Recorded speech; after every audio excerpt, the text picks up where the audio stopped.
Penpau umama dia lalu halor kecing one board kipat ba yaki candidate hak profile nomination but scrutiny bon ki ba pensiong nang rim ba kecing chop candidate telah tikena namar kecing one tuaj upat ba anda besar nya ba si simpet yu upat ba I kum upat boru idehi baling ong kumta ki ba bon dei ki ba lui but sida keman sim ki pau kum kal lang thariru idehi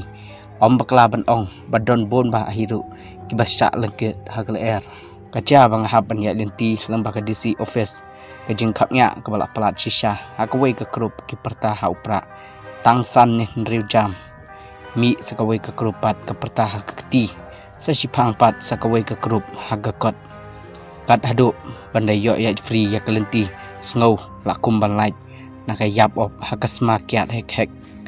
hato de unia mu pai ba pencop election yo kandidat kejubab kedai 4% kim day kini ke pencop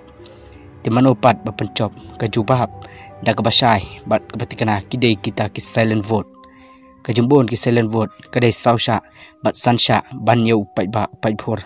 namar kata naduk ki kandidat wat sngus ngai haduk ki babon balang wat pensiong nang rim ya kecing cop ukertong dah kecing bon pat hakapor tep kerteng na scrutiny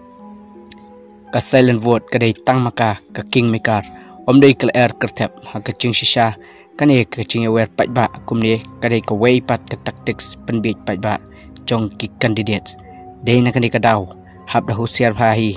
namar nabastang hadok bakut ka election kidai bet setang kecing penbit pat ba sudah hek kektian sianti kikam bat dunapat kikam andala chop